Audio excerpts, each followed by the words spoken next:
heard in terms of housekeeping this Saturday, October 8th, or if today is Saturday, next Saturday, October 8th, at 2 o'clock for $1,400. Signatures Morningside, we will have our next meetup, putting rands in black hands, doing something radically simple and revolutionary. Radically simple and revolutionary, rands in black hands. I will see you guys at 2 o'clock. But now, October 8th, 2 o'clock. $1,400. But now we have a very special episode. I'm sitting here with a family from the United States. This is their first time in South Africa, and I want to get some of their impressions. Not only in South Africa, they have been traveling around different various countries around East and Southern Africa. So we're going to kind of get into this and hear about their experiences, hear about their first impressions of SA. So, brother, I'm still recording. Bam, bam, bam. All right. Okay, first of all, I want to say thank you, Dr. Asad. You and your wife, you have been gracious in hosting us, and we came out to eat dinner at this wonderful place, and it's not a hut, and the food is good, and it's just a great place to be. My name is Darren. I'm from Atlanta, Georgia, originally via St. Louis, and then Detroit, to Atlanta, then Florida, and I'm here. My name is Darren, and I am Darren Buckner with the Buckner family. My wife and my son have joined me here in Atlanta, my beautiful wife here. Hello. And my wonderful son who has his camera up because he likes Dr. Asad and he wants to record him too. So anyway, we came here and we initially came from, we started out, it was Kenya, right? Kenya, we started in Kenya. We started in Kenya, then we went to Uganda, and then we went to Tanzania. We hung out in the beautiful beaches of Zanzibar, and now we're in what I'm considering my favorite place. Yeah. We're in sunny South Africa. Man, and I heard you just say my family came with me from Atlanta, but I think you meant to say came with you to South Africa, but maybe it's that feel. Maybe it's because it feels like it's Atlanta or Houston. Well, Yeah. it's funny that you said that. So if I did say that, it's funny you say that because I feel at home. Yeah. And before we were on camera, Dr. Asad and I were talking about that, how I felt at home here. I woke up this morning and I was like, I asked my wife, I said, do you feel comfortable here? Do you feel like you got to go home? I said, because I woke up and I felt like I was at home. So I guess maybe I did say that. It makes sense. Yeah. So, I want to get Brother Malcolm to talk. Brother Malcolm, you want to jump? Brother Malcolm said that. So don't put me on the spot. No, I just want to ask him because you know what, Brother Malcolm, how old are you? 12. So I have a 12-year-old son. His name is Austin. His name is Austin. He's 12 years old. And I often ask him about. He's like, "You really have me?" Okay, there's one question, Brother Malcolm. What are your thoughts? Just give me your thoughts on SA so far. It's nice. Everything's a lot cheaper. Okay. How's the internet? It depends. If you're in Uganda, it's terrible. Sometimes. But what about the South African internet? It's alright. I think question, can you play a video game if you want to? Barely. Oh, really? Is it the load shedding? Is it the load shedding that's doing it? I don't know what that is. Is it the lights going out that causes that problem? Yeah, pretty much. Yeah. So when the internet's working, it's working fine. Yeah. Oh, okay. Mom. Everybody. Just Adrienne is back. But Mom, what are your thoughts? First of all, tell me about the different places you guys have gone, and what's your favorite place so far? Okay, well, so far we visited Kenya, Uganda, Tanzania, Zanzibar, and now we're here in Joburg, South Africa. I love each and every country, you know, it just blew my mind. Africa is beautiful. And my favorite so far, or my top two, I would say South Africa and Dar es Salaam, or even Zanzibar. Yeah, I enjoyed Zanzibar. But I have a special something for Uganda as well. I know my son didn't enjoy Uganda because of the internet, but I love Uganda. It reminded me of the Caribbean a lot. Only thing, it's like 100 times bigger and more developed. Oh, okay. But South Africa is definitely beautiful. It's a place, it's unbelievable. It's a lot like the U.S. in terms of infrastructure and, you know, the buildings, the people, you know. And the funny thing is, we were driving down the streets yesterday, and I noticed there was a white guy on the street begging. And I had to pause for a moment. I couldn't record it because it caught me off guard and we were driving by. But I'm like, here, I came all the way to Africa to see a white man begging in the street. That's just not something that we see Yes. in the U.S. I remember she said that. She said, "Hey, did you see that?" Yeah. I said, "What?" She said, "There was a white man sitting up begging in the middle of the street." And she was like, "I almost need to go back and get a picture of that. We got to record this." I was like, "Well, baby, I'm driving on a different side of the road, so I can't turn around like I used to in the U.S. because I got to get used to that first." So tell me, so what? Because most people are afraid to jump behind that wheel. So what made you say, "Man, I can do that. I can"? Oh, thank you. I mean, you know, I'm a pretty confident guy anyway. I think I can do anything.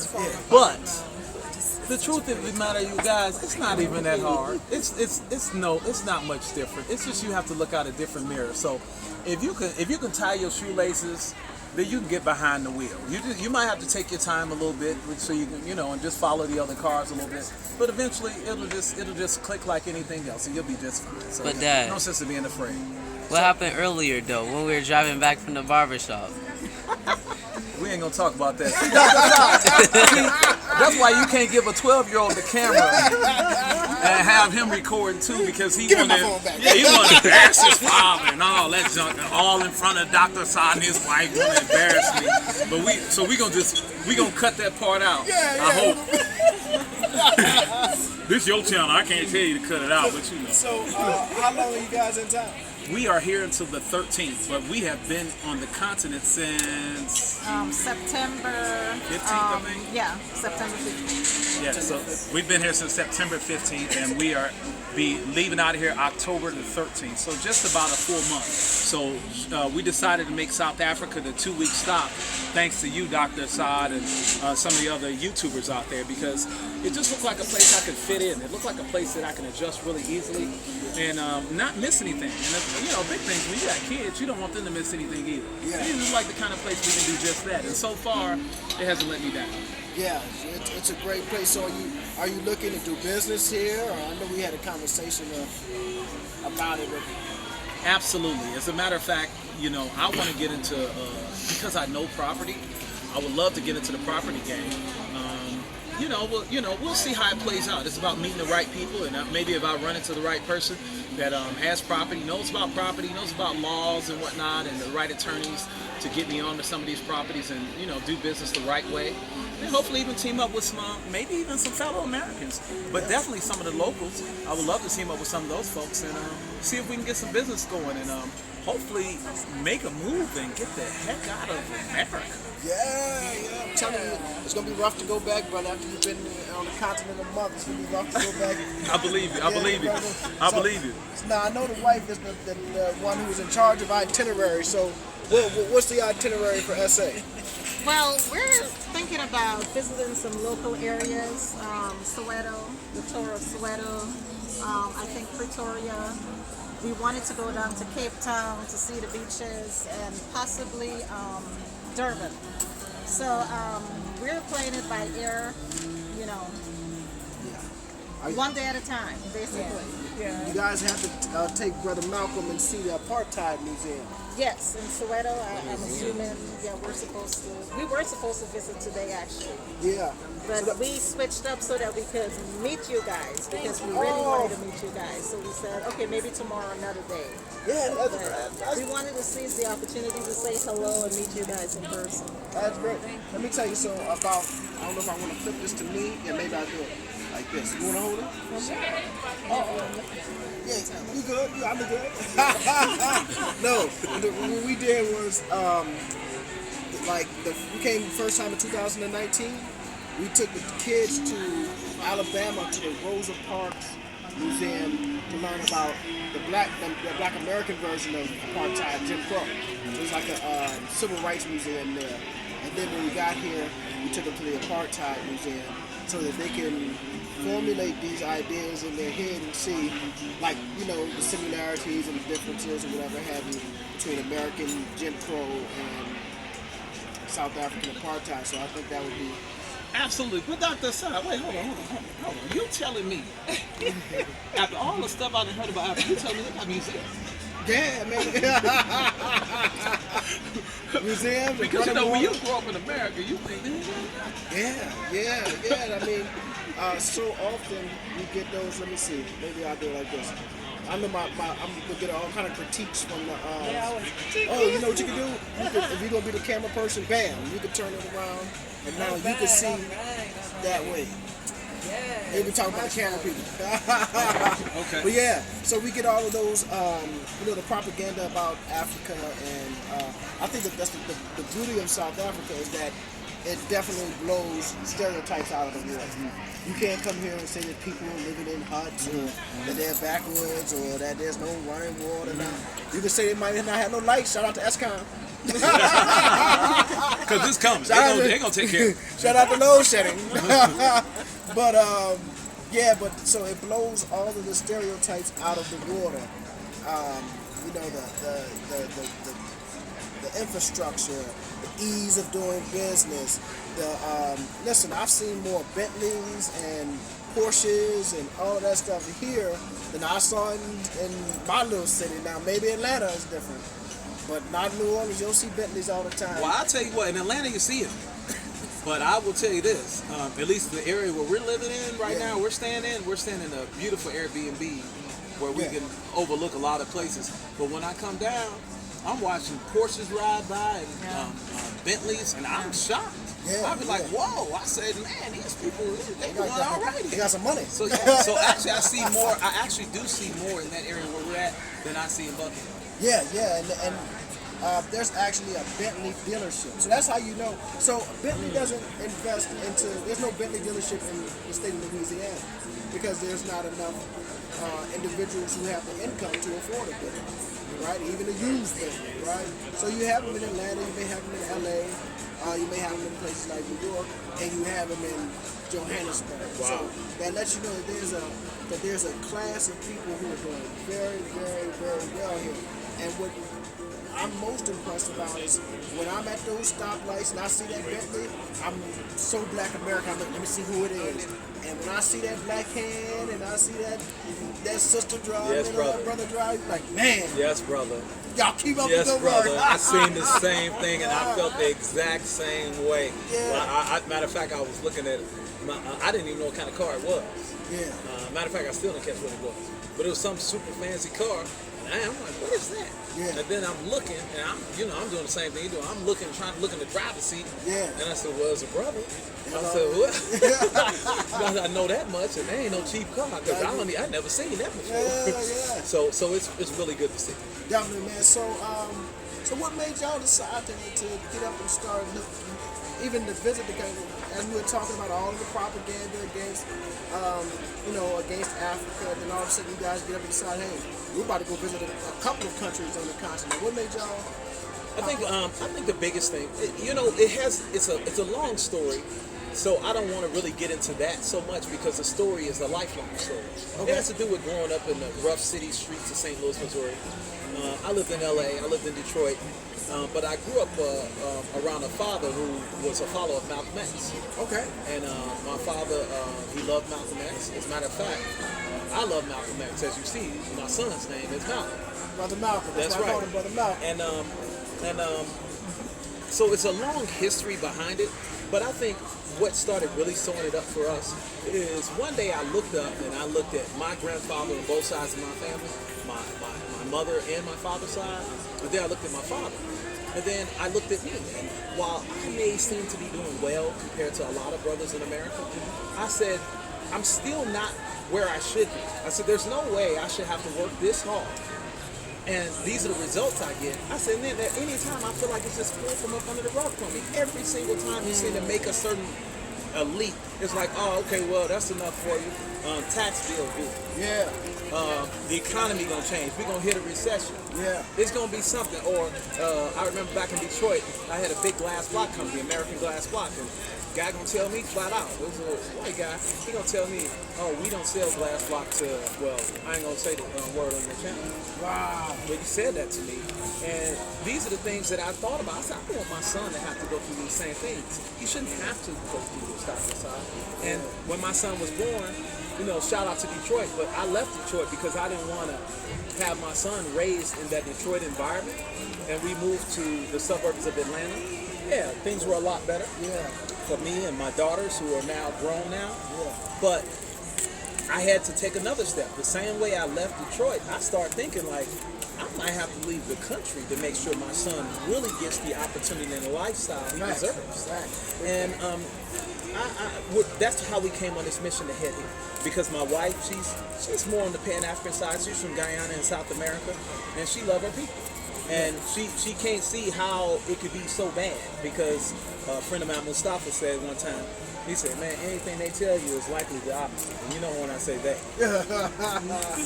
He said, anything they tell you is likely the opposite, so go check it out for yourself. Right. And that's what we decided to do. So we just, leap of faith, we start looking up plane tickets, and we start picking countries. And then my wife said, you know what, you just pick them, and I'm going. That's where you got a good wife, you know. Yeah. He said, you pick them, I'm going. I'll plan. Yeah, that's her, the pretty one on the side. Yeah. And I said, that's cool. She said, yeah. I'll go ahead and plan what we're gonna do when we get that, the itineraries. And so that worked out, and we ended up, like I said, that's how we ended up in Kenya first, then Uganda, and then Tanzania, Zanzibar, and then here. So like I said, it's a long story, and the story is really just beginning. And from what I can see right now, meeting you here and meeting other African people around the continent, even people on the plane and whatnot, I can see that this story really is just beginning. Yeah. And when I say it's just beginning, I ain't even talking about myself. I'm talking about the little boy over here, the 12-year-old. Yeah. And the opportunity and the lifestyle that he can be offered. And it's the one he deserves. It's the one he deserves. Right. I'm going to tell you, Brother Malcolm may not understand it now, but when he's 25 and 30, and he'll understand the sacrifices that Dad has made to give not only him a better life, but his children and his grandchildren a better life. And that's why we're here. You know, Austin and Aiden, we want to make sure that we can provide for them the type of opportunities that we were not able to provide in the United States. Yes, we can give them quote unquote normal middle class life, right? But then they have to constantly shrink themselves in these certain places where racism and white supremacy rears its head, right? We're kind of like, man, we're tired of our children having to shrink themselves, having to become small to fit in the box of these people's just wild expectations of what black children should be. Here, there's a certain level of freedom, there's a certain level of autonomy, and then I always talk about the out-group homogeneity is erased. They're allowed to be individuals. He's going to be Malcolm here, and not just another black dude. And I like the way you put that. My son, he's in online private school right now, and talk about that. Being in the school system in the United States of America, he went to what they call a good school. We were in the Gwinnett County school system, and you know, it's rated actually one of the top school systems in the country. Made Newsweek magazine year after year after year. Well, my son, he would come home every once in a while and make his little complaints, you know, and telling you what he sees. And when he told me, oh yeah, some of the Hispanic kids can say the N-word and feel comfortable. Isn't that like, strange? it's no big deal. And you know, he was my son has never made anything but A's in school, but he gets in middle school and all of a sudden he's labeled a troublemaker by a non-black teacher. A troublemaker and the leader of the pack of some toxic kids. And I'm like, I'm trying to figure this whole thing out. I said, wait a minute, that my son, toxic? My son, troublemaker? I said, that don't sound right. So he didn't like that. And I'll never forget, Dr. Sai, when I told him what was sold to his mother, I used the word toxic because I said that's what the instructor said. And my son sat back, and in the car, he was offended because I even said it. He was offended because he was just like, toxic? What the heck? Yeah. He was offended, like, who is this person to call me toxic? Yeah. And what have I done? And he said, what did I do? Because I finished my work first? Why? Because I made A's on my work? He said, oh, because they want me to sit there and be totally quiet and hold you. How did you say it? You gotta Shrink yourself. Shrink yourself. Yeah. I gotta sit there and be quiet. He said they want me to sit in the corner and just be totally quiet and don't say anything. And that kind of stuff, I'm like, I can't do this to him. I said, because this is just the beginning of the training Yeah. that he is supposed to stay in his place. Right. And this is your spot, and this is where you're gonna be. I'm a boat rocker. Come on, man. Come on. They say don't rock the boat, I'm a boat rocker. Come on, man. And in the United States, where your skin color is a crime, your very existence is a threat. You understand what I'm saying? So I didn't want my children to face that. No. Especially big brothers like us. Right. You know, I'm a Little big size dude. on you. My son, he's 12 and he's tall already. Yeah. I know he's gonna be as big as myself, my father, my uncle. He's 6'4", walking around 230, 240 pounds. We're a threat when we walk in the room. And I know you know what that feels like. Absolutely. I can remember this story. We'll get back to talking about SA, but I remember turning about 12 and 13, and my mom, we grew up in a neighborhood that was predominantly white, right? And she said, she kind of gave me this talk, like, they're not going to look at you the same anymore. You're not just a little kid running around the neighborhood playing. Now they're going to see you as a man, and the treatment will be different. I don't want to give them type of speeches to my children. I don't want to constantly have to break their spirits. You see what I'm saying? Be who you are. I want you have to reshape your individuality and your personality and your who you are. Now, I may break the spirit because you ain't make your bed. Right. I'll definitely Or you break didn't the do what spirit. your mama said. Yeah, right. But it's not gonna be because society is forcing me to break the spirit. So, but and I think that's the beauty of coming to SA. As we were sitting down here today, and it's kind of clearing out over here, but we looked around and there were so many faces that reflected us. Oh man, I love it. And that's important. Even when I walk in the grocery store, Dr. Asad, I walk in any grocery store, I walk in the pharmacy, and I see even the guy behind the counter at the pharmacy, and the guy getting his prescription. I see him, and then I see the girl outside, even the security guard, and everybody look like me. I'm not saying there ain't none of them here, because there are. But as far as the numbers go, it's obvious who's here, and it's obvious that they look at me as a man, just a guy. I don't feel out of place.